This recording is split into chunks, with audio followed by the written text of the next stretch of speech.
Welcome back to my YouTube channel. आज आपण बघणार पार्टोग्राफ।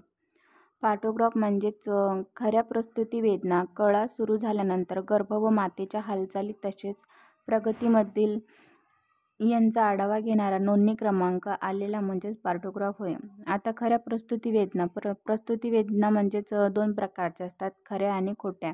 त्याच्यामध्ये खऱ्या प्रसूती वेदना झाल्यानंतर गर्भ व मातेच्या हालचाली, प्रसूती झाल्यानंतर गर्भ आणि मातेच्या हालचाली तसेच प्रसूतीमधील प्रगती यांचा आढावा घेणारा नोंदणी करून घेणे त्यालाच पार्टोग्राफ असे म्हणतात। पार्टोग्राफचा उद्देश काय तर गर्भमस्तक ग्रीवामधून खाली उतरण्याची क्रिया साठी सर्व्हिक्सचे डायलेशन होणे स्वाभाविक आहे की नाही हे समजण्यासाठी पार्टोग्राफचा उद्देश असतो।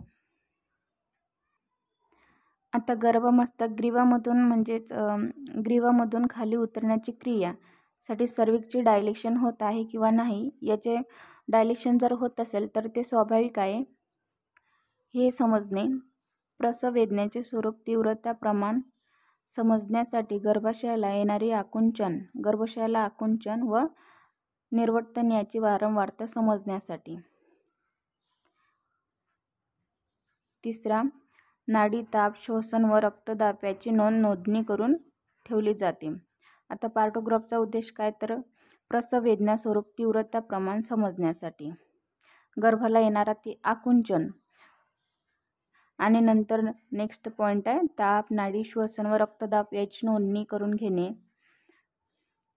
प्रसूती समयी ऑक्सिटोसिन व इतर PV इंजेक्शन किती व केव्हा दिली जाते याची नोंदणी ठेवण्यासाठी पार्टोग्राफचा उद्देश महत्त्वाचा आहे। गर्भधोक स्वाभाविक आहे की मेकोनियम ट्रेंड समजण्यासाठी। आता गर्भधोक म्हणजे ते स्वाभाविक आहे का मेकोनियम आहे हे समजण्यासाठी प्रसूतीमध्ये कोणत्या व किती इंजेक्शन दिले जातात, ऑक्सिटोसिन हे इतर PV इंजेक्शन किती प्रमाणात दिले जाते याची नोंदणी करून घेणे। नेक्स्ट पॉइंट आहे पार्टोग्राफमध्ये कोणती माहिती भरावी लागते। आता पार्टोग्राफमध्ये कोणती माहिती भरावी लागते? गर्भध्वनी, एफिचेस हे दर अर्ध्या तासाने पाहावे, यांचा वेग, लयबद्धता यामध्ये तफावत असण्याची नोंद करून अहवाल द्यावा। आता पेशंट OTमध्ये ऑपरेशन थिएटरमध्ये नेल्यानंतर गरोदर महिला ऑपरेशन थिएटरमध्ये नेल्यानंतर तिची गर्भध्वनी म्हणजे एफिचेस हे दर अर्ध्या तासाने सिस्टरद्वारे चेक केले जाते आणि त्याचा अहवाल हा आपल्या ज्येष्ठ नागरिकांना म्हणजे ज्येष्ठ डॉक्टरांना, सिनियर डॉक्टरांना त्यांची नोंदणी करून द्यावी लागते। गायनेकॉलॉजीचे सिनियर डॉक्टर असतात त्यांना सिस्टर ते दर अर्ध्या तासाची माहिती हे आपल्या सिनियरांना कळवते। हृदयगती, हार्ट रेट कमी 120 ते 140 पेक्षा हृदयगती असेल तर त्याला ब्रॅडिकार्डिया असे म्हणतात। 140 ते 160 पेक्षा गती जास्त असल्यास ट्रॅकिडार्डिया असे म्हणतात। आता हार्ट रेट कमी म्हणजेच BP 120 ते 140 पेक्षा हृदयगती असेल तर त्याला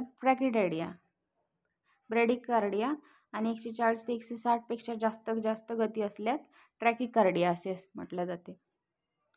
नेक्स्ट पॉइंट आहे फिटल डिस्टन्स। गर्भध्वनी दर मिनिटास 100 किंवा त्यापेक्षा कमी असल्यास फिटल डिस्टेशन आहे असे म्हणतात व त्वरित सिझेरियन करण्याचा निर्णय घेतात। आता गर्भध्वनी हा दर मिनिटात म्हणजे 100 किंवा त्यापेक्षा कमी असल्यास फिटल डिस्टेशन आहे असे म्हणतात व त्वरित सिझेरियनचा निर्णय घेण्यात येते। डायलेक्टेशन व सर्व्हिक्स। नेक्स्ट पॉइंट आहे डायलेटेशन व सर्व्हिक्स। गर्भाशयाला येणाऱ्या वेदनायुक्त आकुंचन व निर्वक्तनाबरोबरच सर्व्हिक्सचे डायलेशन होत नसते। सर्व्हिक्सचे पूर्ण डायलेशन 10 सेमी होते।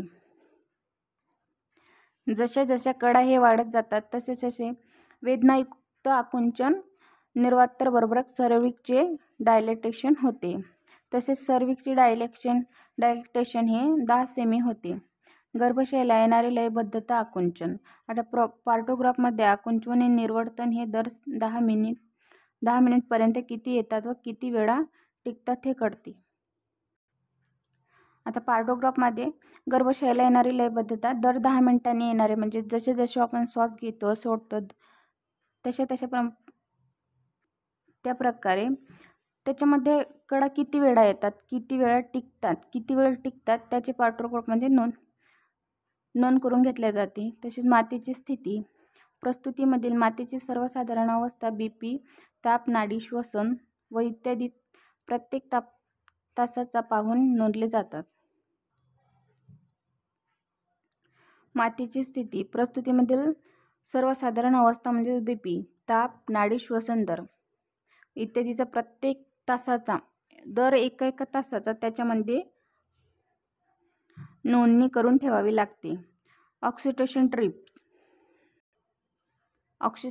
म्हणजे सलाईनचे जे काही पॉईंट असतात ते ड्रीप्स प्रसूतीच्या पहिल्या अवस्थेत गर्भाशयाचे आकुंचन येण्यासाठी व सर्व्हिक्सचे डायलेक्टेशन होण्यासाठी IV ड्रीपमधून ऑक्सिटोसिन इंजेक्शन देऊन पार्टोग्राफमध्ये नोंद केली जाते. आता ऑक्सिटोसिन ड्रीप हे किती व कोणत्या वेळेला दिले जाते याची नोंदणी करावी लागते. गर्भाशयाला आकुंचन येण्यासाठी ऑक्सिटोसिनचा वापर केला जातो. ऑक्सिटोसिनचे इंजेक्शन हे ड्रीपमधून IV दिले जाते. सर्वसाधारण म्हटल्याप्रमाणे म्हणजे पार्टोग्राफ म्हणजेच गरोदर मातेला ऑपरेशन थिएटरमध्ये आत नेल्यापासून तर तिच्यावर काय प्रकार केले जातात, ती कशा प्रकारे तिचा हर एक तासाचा अर्ध्या तासाचा उल्लेख पार्टोग्राफमध्ये केला जातो, त्याला पार्टोग्राफ असे म्हटले जाते. तसेच व्हिडिओ आवडल्यास लाईक करा, चॅनलला सबस्क्राईब करा. अशाच नवीन व्हिडिओसाठी भारती नर्सिंग क्लास या चॅनलला सबस्क्राईब करा. थँक्यू.